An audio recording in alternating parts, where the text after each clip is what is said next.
Bonjour à tous, le titre de cette vidéo c'est Jean-Jacques Goldman, une vocation d'alchimiste humaniste. Je vais m'expliquer longuement sur ce titre.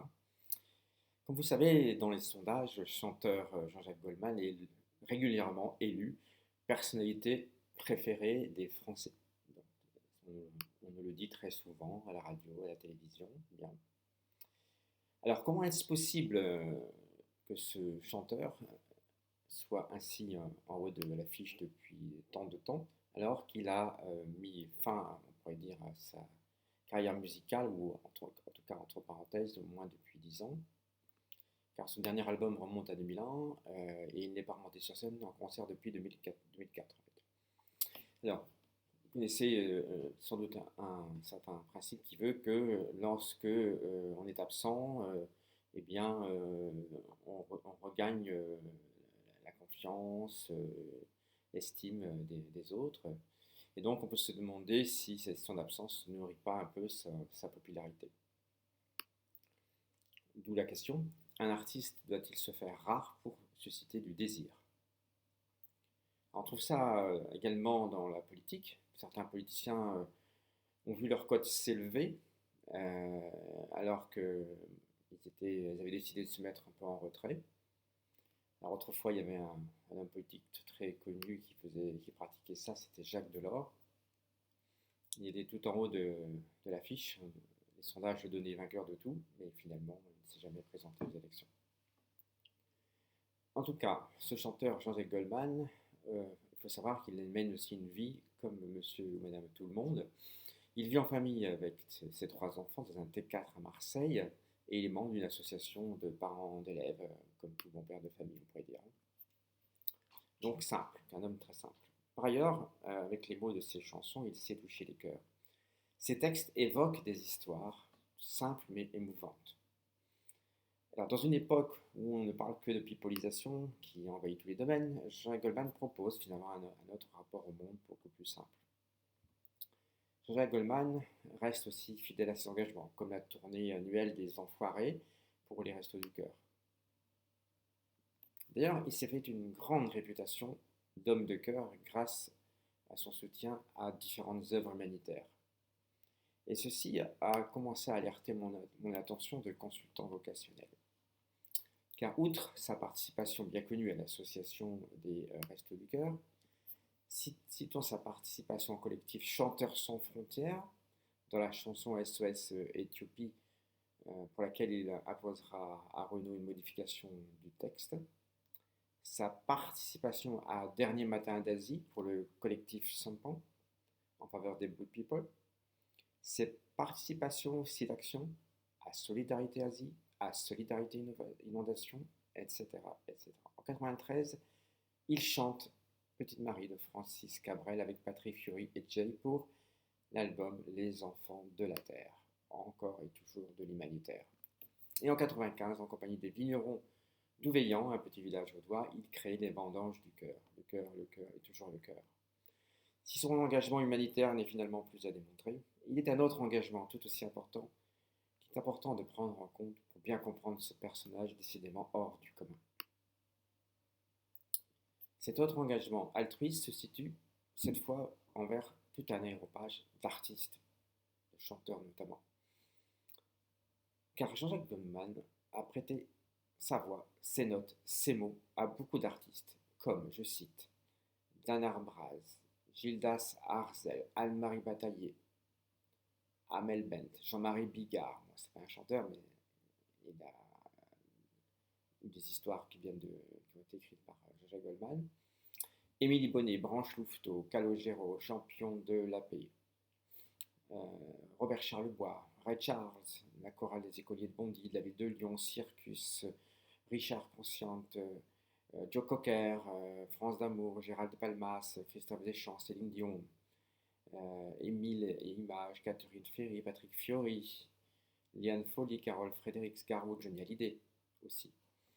Idir, JLB, Joko, Michael Jones, Patricia Cass, Shep Raled aussi, Lam, Ross Laurence, Sabrina Laurie, Philippe Laville, Marc Lavoine, Maxime Le Forestier, Laurie, Christophe Maé, Jane Manson, Morane, Daniel Messia, Emmanuel Moiré, Yannick Noah, Florent Pagny, Yannick Prévost, Audrey, Sarah Linda Singer, Jane Surrey, Christopher Thompson, Annette 44, Rock Voisine, Christophe Willem, Zaz, Julie Zenati.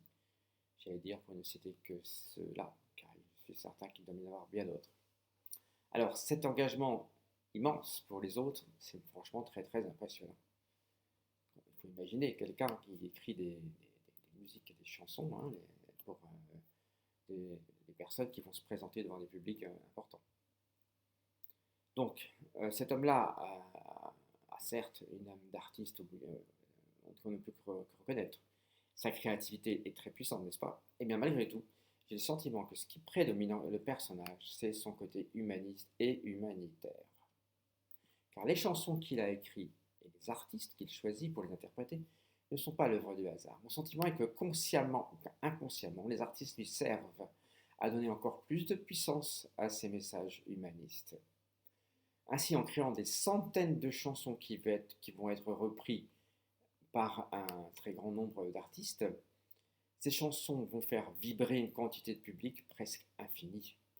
Et quoi de mieux qu'un artiste humaniste pour finalement amplifier, faire une chambre d'écho des messages contenus dans des chansons écrites par qui? Par Jean-Jacques Goldman. C'est ce qui me fait dire que Jean-Jacques Goldman possède, in fine, un énorme pouvoir de démultiplication de ces messages humains. Et pour moi, ce mot démultiplication est très important pour qualifier ce qui semble être la vocation de Jean-Jacques Goldman. Car on a rarement vu un homme aussi engagé pour la promotion de l'humanité sur cette terre. Si cet homme est exceptionnel, c'est parce qu'il est en phase avec sa vocation, à mon sens. Et cette vocation est, à n'en pas douter, de tirer l'humanité tout entière vers ses plus hauts sommets de la beauté, de la solidarité, de l'amour d'autrui. Pour moi, Jean-Jacques Goldman est un inventeur d'une capacité unique. L'inventeur de quoi? Eh bien, c'est de la capacité de la démultiplication maximale de l'efficacité humaniste et humanitaire de tous les hommes. Il est ainsi une sorte d'alchimiste humaniste qui s'est transformé chaque homme en fervent humaniste ou vecteur d'humanité. Et si sur cette terre nous n'avions rien qu'une dizaine de Jean-Jacques Goldman, nul doute que cette terre commencerait à ressembler à un sacré paradis. Alors après cette prise de conscience de cette vocation humaniste puissante, on peut plus facilement comprendre pourquoi Jean-Jacques Goldman est adulé par la population entière. In fine, qu'on soit sensible ou très sensible à la notion de vocation, chacun d'entre nous est en mesure de capter et de percevoir des lignes de force puissantes, comme celle de la vocation humaniste surpuissante de Jean-Jacques Goldman. Finalement, cette vocation s'impose à tous.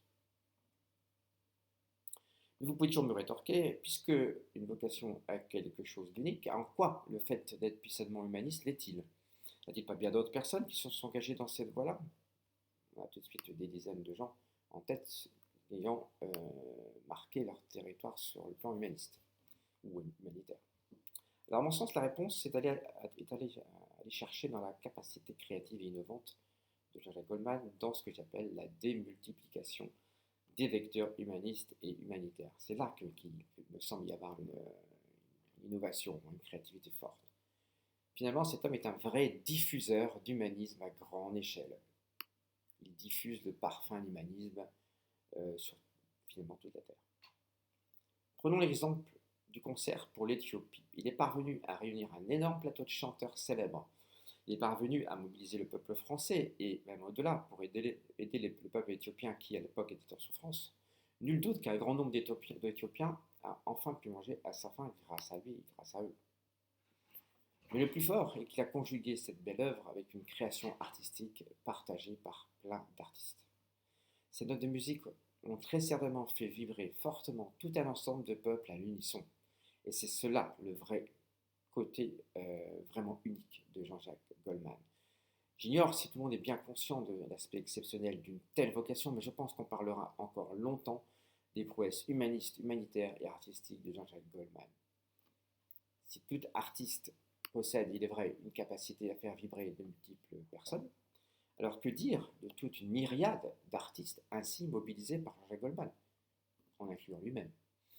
Ça donne finalement un pouvoir vibratoire infini, surpuissant, qui va permettre à ces messages humains, humanistes, humanitaires, de toucher en profondeur et en quantité de nombreuses populations, ce qui a été le cas.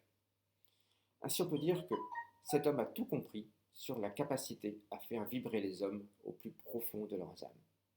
Et nul doute qu'il restera à jamais le personnage préféré des Français, mais aussi de bien d'autres peuples. Merci d'avoir assisté à cette vidéo.